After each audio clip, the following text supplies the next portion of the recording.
video kali ini kami akan menceritakan cover story petualangan Karibou sebelum masuk ke dalam penjara udon di Wano.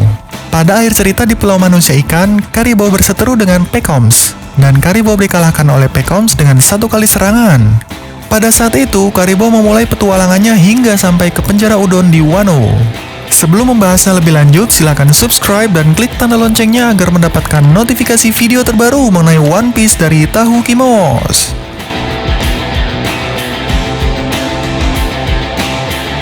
Pada saat itu di Teluk Duyung Pulau Manusia Ikan terdengar suara jeritan yang menggema. Ternyata itu adalah Karibou yang kembali berulah menculik para duyung untuk dijual. Berkat kekuatan buah iblisnya yaitu Numa Numa Nomi yang bisa menjadikannya menjadi manusia lumpur rawa, Karibou bisa dengan sangat mudah mencuri duyung dengan menyerap para duyung ke dalam tubuhnya. Jinbe yang masih berada di Pulau Manusia Ikan pada saat itu akhirnya datang dan langsung menghajar Karibou.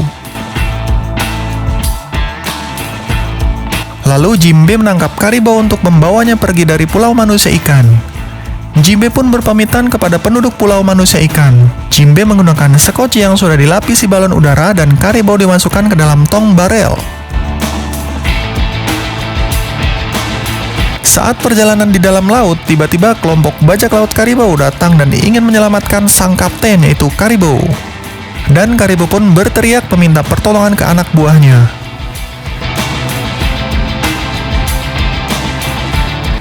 Jinbe pun segera kabur dengan cepat membawa Karibou dari kejaran anak buah Karibou yang ingin menyelamatkannya.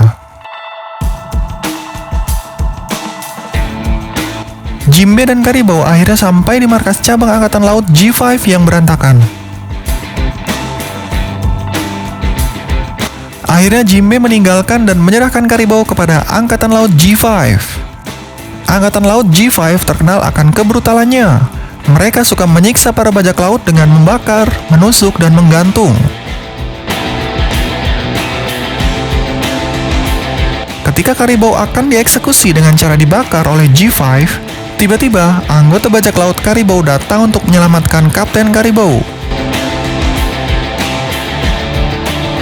Lalu terjadilah sebuah pertempuran antara Angkatan Laut G5 melawan bajak laut Karibou.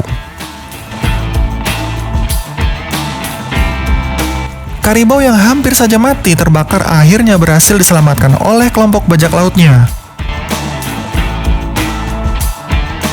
Setelah berhasil diselamatkan, Karibou pun langsung kabur seorang diri membawa kapal bajak laut dan meninggalkan para anggota bajak lautnya yang telah menyelamatkan dirinya. Terlihat anggota bajak laut Karibou babak belur dihajar oleh Angkatan Laut G5. Sesampainya di tengah laut, Karibou mendapat sebuah masalah lagi. Ia telah diterkam oleh badai besar, kapalnya pun karam. Lalu ia memakai kapal kecil untuk menyelamatkan diri. Sepertinya ia telah mendapatkan hukuman dari langit. Lalu Karibou terdampar di sebuah pulau yang diselimuti salju. Ia pun tidak tahu sedang berada di mana. Dalam keadaan sekarat, Karibou akhirnya terjatuh dan tak sadarkan diri.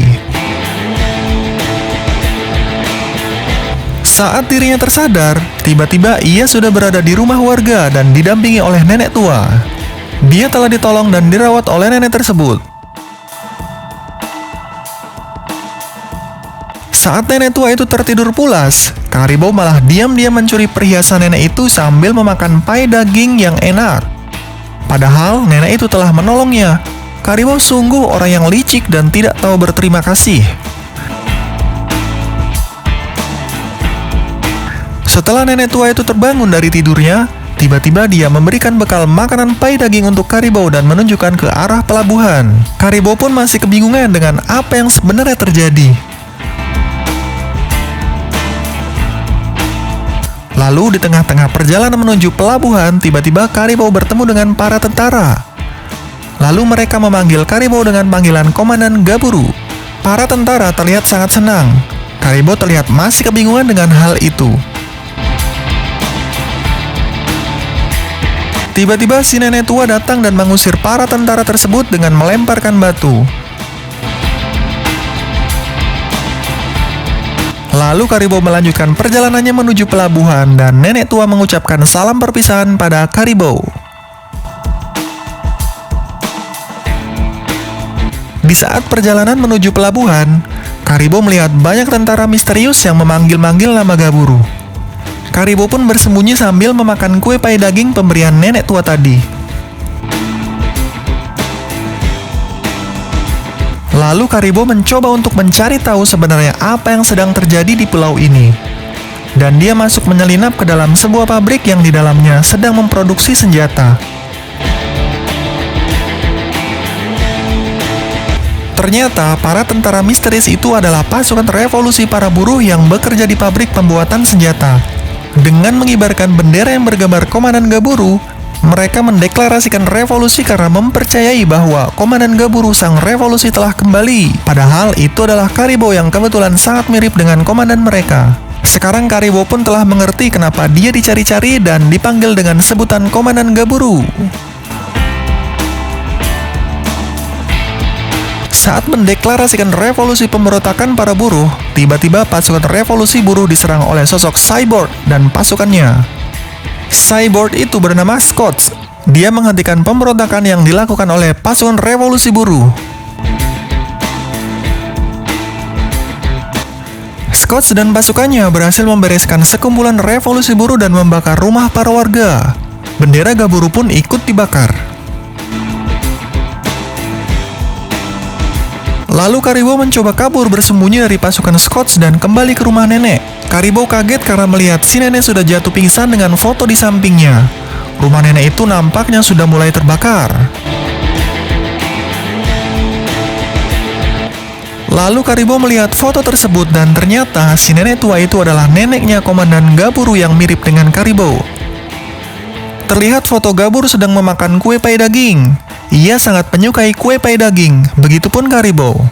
Di sebuah figura tersebut bertuliskan I love grandson Gabul, pertanda nenek itu sangat mencintai dan menyayangi cucunya yaitu Gaburu.